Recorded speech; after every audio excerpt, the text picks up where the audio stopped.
Hey you guys, it's Miss Smith. Hope you're doing well. Today I'm going to be reading the book to you called A Chair for My Mother. The author is Vera B. Williams. A Chair for My Mother by Vera B. Williams. My mother works as a waitress in the Blue Tile Diner. After school, sometimes I go to meet her there. Then her boss, Josephine, gives me a job too. I wash the salts and peppers and fill up the ketchups. One time, I peeled all the onions for the onion soup. When I finish, Josephine says, "Good work, honey," and pays me. And every time, I put half of my money into the jar.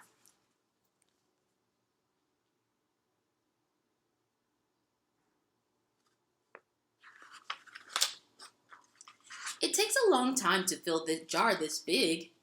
Every day when my mother comes home from work, I take down the jar. My mama empties all of her change from tips out of her purse for me to count. Then we push all of the coins into the jar. Sometimes my mama is laughing when she comes home from work. Sometimes she's so tired she falls asleep while I count the money into piles. Some days she has a lot of tips. Some days she only has a little. Then she looks worried. But each evening, every single shiny coin goes into the jar.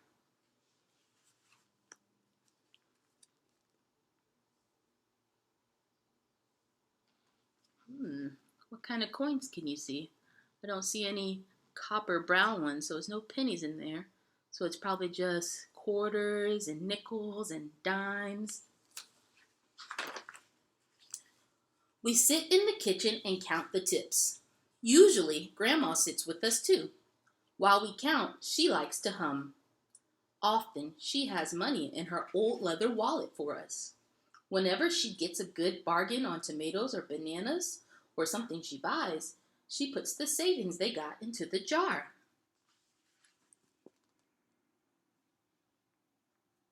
I wonder what they are going to do with all this money once they collect it. When we can't get a single other coin into the jar, we are going to take out all the money and go buy a chair. Yes, a chair. A wonderful, beautiful, fat, soft armchair. We will get one covered in velvet with roses all over it. We are going to get the best chair in the whole wide world. That's because our old chairs burned up. There was a big fire in our house. All the chairs burned. So did our sofa, and so did everything else. That wasn't such a long time ago. So that's the chair that they want to buy. Right here.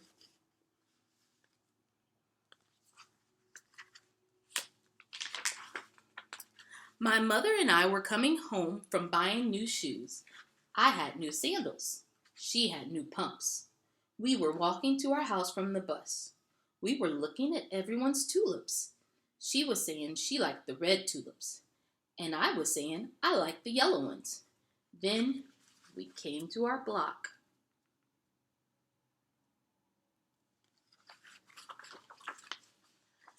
Right outside our house stood two big fire engines. I could see lots of smoke. Tall orange flames came out of the roof. All the neighbors stood in a bunch across the street. Mama grabbed my hand and we ran. My Uncle Sandy saw us and ran to us. Mama yelled, "Where's Mother?" I yelled, "Where's my grandma?" My Aunt Ida waved and shouted, "She's here! She's here! She's okay! Don't worry!" Grandma was all right. Our cat was safe too, though it took a while to find her. But everything else in our whole house was spoiled.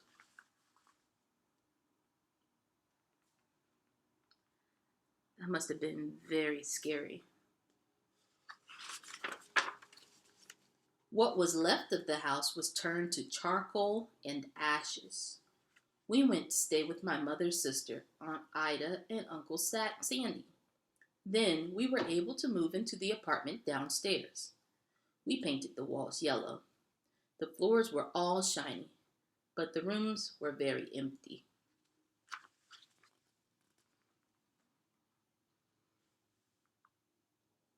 So that's their house after the fire. She said everything was turned into charcoal and ashes. So everything's all black. The first day we moved in, the neighbors brought pizza and cake and ice cream. And they brought lots of other things too. The family across the street brought a table and 3 kitchen chairs. The very old man next door gave us a bed from when his children were little. My other grandpa bought us his beautiful rug.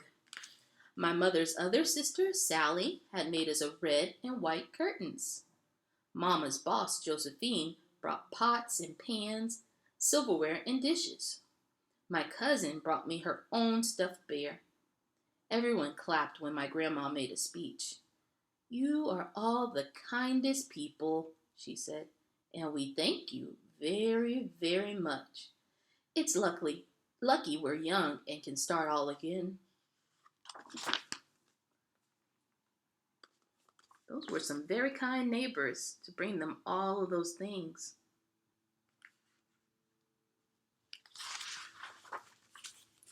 That was last year, but we still have no sofa and no big chairs.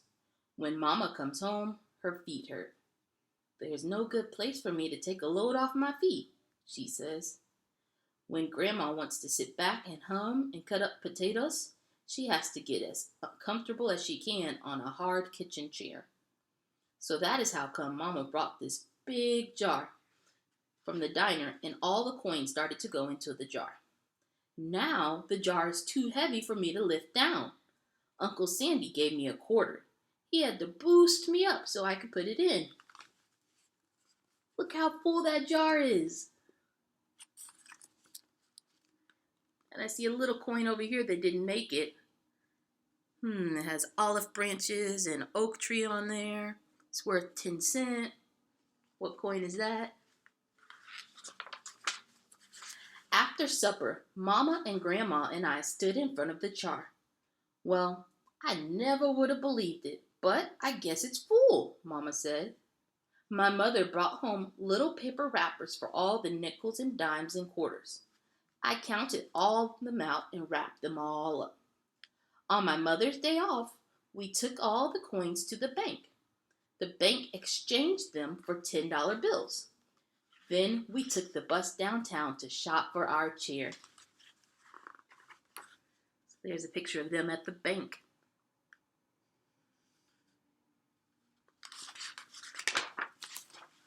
We shopped through 4 furniture stores. We tried out big chairs and smaller ones, high chairs and low chairs, soft chairs and harder ones. Grandma said she felt like Goldilocks in the 3 bears trying out all the chairs.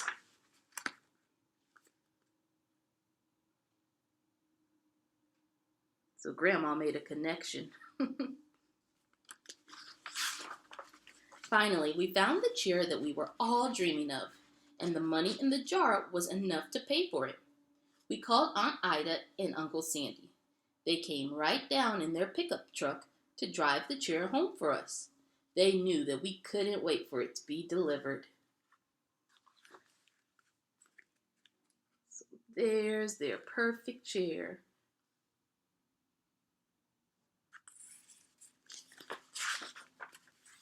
I tried out our chair in the back of the truck. Mama wouldn't let me sit there while we drove, but they let me sit in it while they carried it up to the door.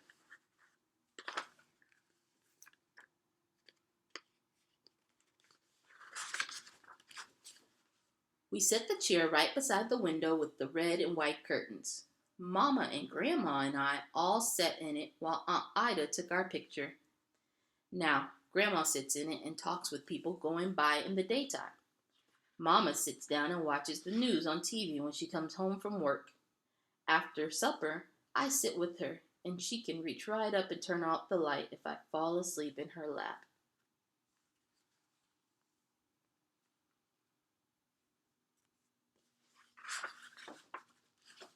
And that's the end.